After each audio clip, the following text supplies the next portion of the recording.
Halo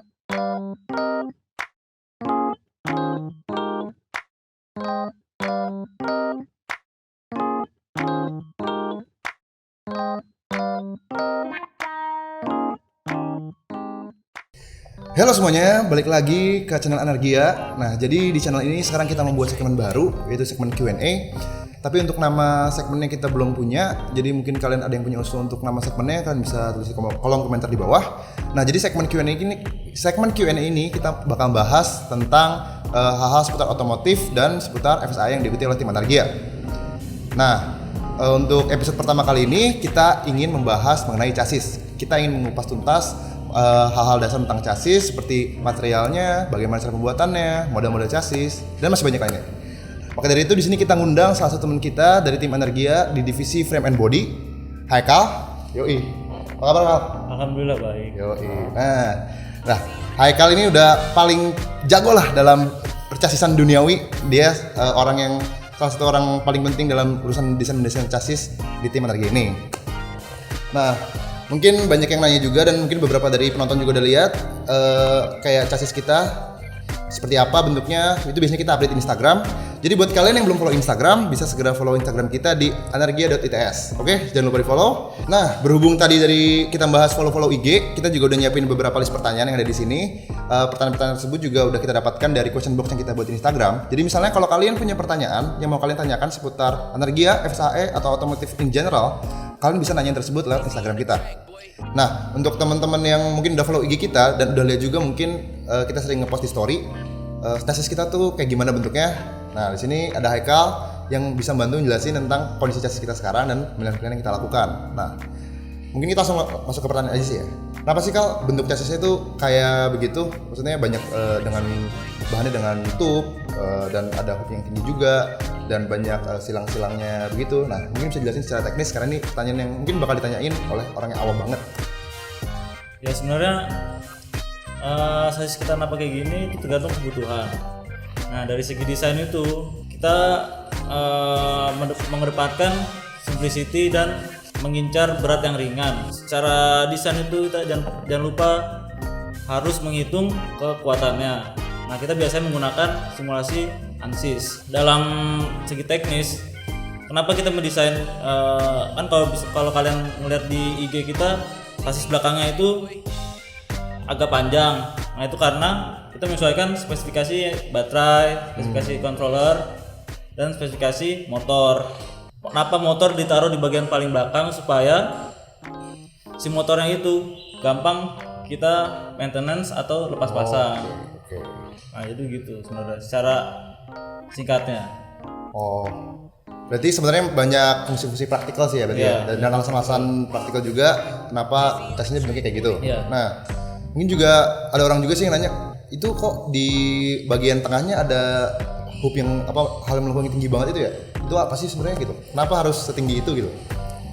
Jadi kalau di dalam FSA itu dalam lomba ini suatu mobil yang berlomba itu harus ada main hoop. Main hoop itu fungsinya untuk memproteksi driver saat dalam berkendara. Jika terjadi apa-apa terbalik atau apa, nah itu bisa memproteksi driver.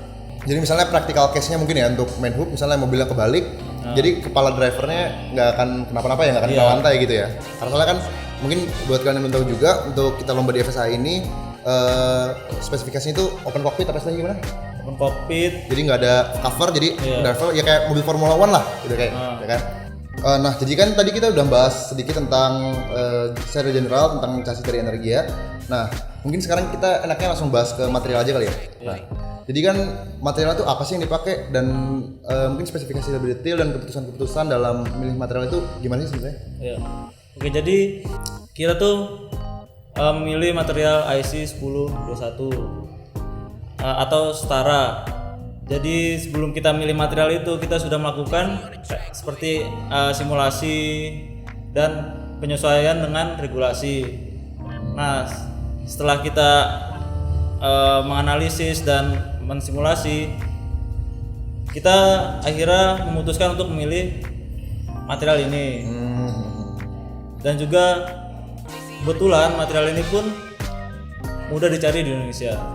Oh gitu. Oh iya, ngomong-ngomong soal steel tube, kita ingin berterima kasih banget kepada Indonesian Steel Tube Works atau ISTW yang sudah mau bekerja sama dan mensupport kita dalam merealisasikan chassis dari Energia 2.0 ini.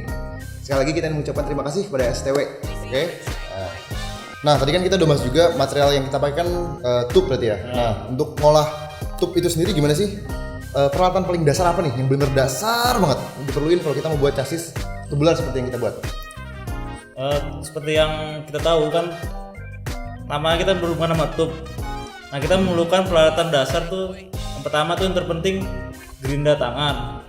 Nah, itu tuh paling dasar banget buat motong si tube-nya ini. Nah, terus yang kedua itu biar lebih presisi dalam motong tube itu biasanya pakai gerinda potong besi. Dan yang terakhir yang paling dasar itu mesin las. Sementara kalau tim kita tuh menggunakan las MIG. Sebenarnya mesin las itu banyak, ada yang las stick, ada yang las MIG dan lain-lain. Rata-rata kalau di lomba FSI ini itu menggunakan las MIG atau las stick. Jadi itu. Nah, mungkin tadi kita udah bahas juga soal ininya ya, apa namanya, peralatannya. Nah, untuk step by step sendiri itu gimana sih maksudnya? Kan yang kita tahu mungkin bikin chassis ya motong, las dan lain-lain. Tapi kan itu mungkin udah step kesekian. Nah, sebelum itu kan ada step-step persiapan. Nah, awal banget dari pembuatan chassis sampai terakhir mungkin finishing dan coating segala macam itu gimana? Pertama tuh pasti menentukan desain. Tahu spesifikasi yang kita butuhkan. Jadi dimensinya tuh kita perlu. Berarti kita juga perlu tahu kayak berat dan ukuran dari berat dan ukuran. Itu ya? Jadi kita bisa menyesuaikan berapa panjang sasis, berapa tinggi sasis. Terus yang kedua itu masuk ke tahap pendesainan. Jadi di desain itu kalau kita menggunakan aplikasi SolidWorks dan berapa aplikasi Autodesk. Nah, setelah mendesain itu lanjut ke tahap pekerjaan ya.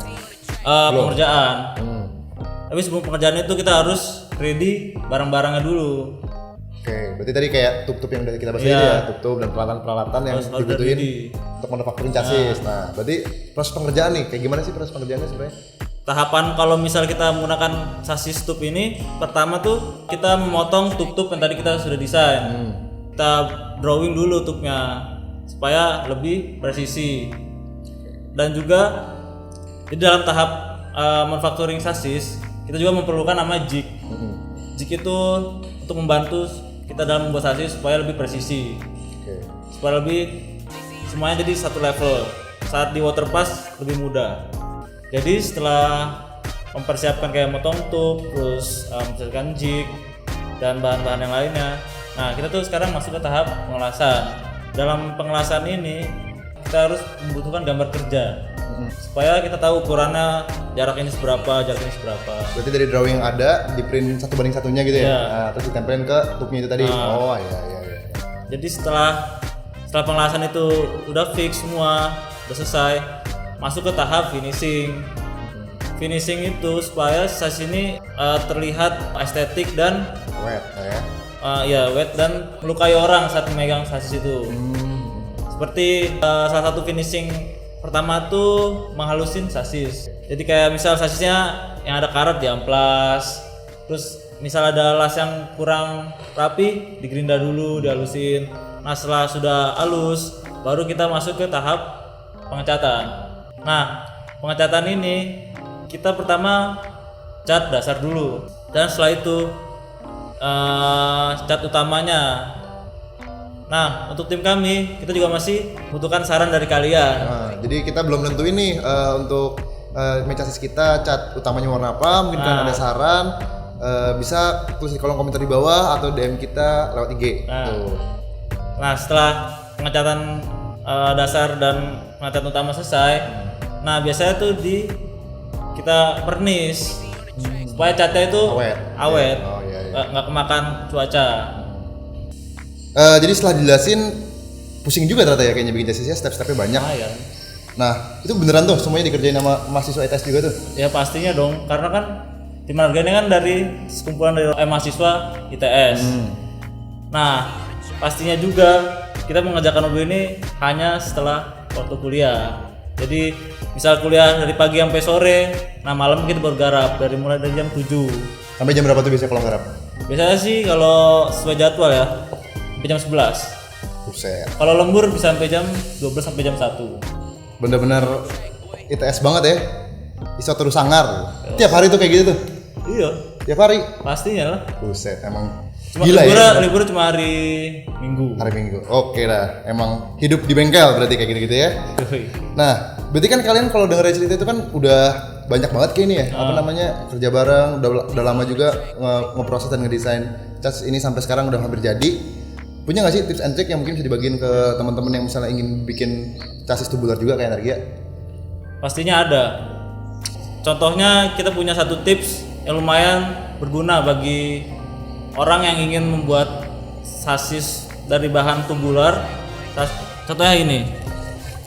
Jadi kan dalam menyambungkan antar join tube itu kita butuh yang namanya profile. Nah, daripada kita memprofile ujung tube itu secara manual, lebih baik supaya lebih presisi kita menggunakan drawing. Dari gambar 3D desain yang sudah kita gambar, kita drawing dulu si tube itu seperti ini contohnya. Kan kelihatan nih kelengkungan-lengkungannya. Nanti kita gunting, nanti kita tempelin di ujung tube-nya. Nah, setelah jadi kita punya contohnya. Kayak ini. Kan ujungnya nih melengkung kan pas. Setelah kita coba bisa ngepas. Nah, kan Buset, keren pas juga kan? ya. Keren. Daripada potong manual kan kadang ada celahnya jauh. Kalau gini bisa ngepas. Itu kalau kan kita pakai tube-nya banyak gitu ya. Maksudnya motong-motongnya banyak dan sambungannya banyak, berarti bantu banget sebenarnya. Membantu sistem banget. kayak gini. Daripada kita manual potong Potong, nyoba. Ya, bolak-balik. Ntar salah potong tube baru gitu kan, buang-buang tube juga ya. Buang-buang tube. Buang-buang waktu, Iya. yang nggak efisien lah. Berarti ini adalah salah satu tips and trick untuk meningkatkan efisiensi dalam manufacturing chassis. Widih, gila. Ternyata banyak juga ya ilmu yang udah kita sampein di episode kali ini. Terima kasih juga pada Ekal yang udah mau membantu dan sharing-sharing ilmunya sebagai ahli dari percasisan duniawi. Yoi. Nah, misalnya kalian ada yang mau punya pertanyaan lagi mengenai otomotif, manufacturing mobil FSAE, mobil elektrik, dan pertanyaan-pertanyaan lainnya bisa kalian tanyakan di kolom komentar di bawah, atau bisa juga kalian tanyain di Instagram kita. Jadi jangan lupa follow @energia.its. Nah, jadi kayaknya segini aja video kita hari ini. Terima kasih. Jangan lupa like, comment, and subscribe. Stay tuned and always energize. Yoi. Kelar. Woo!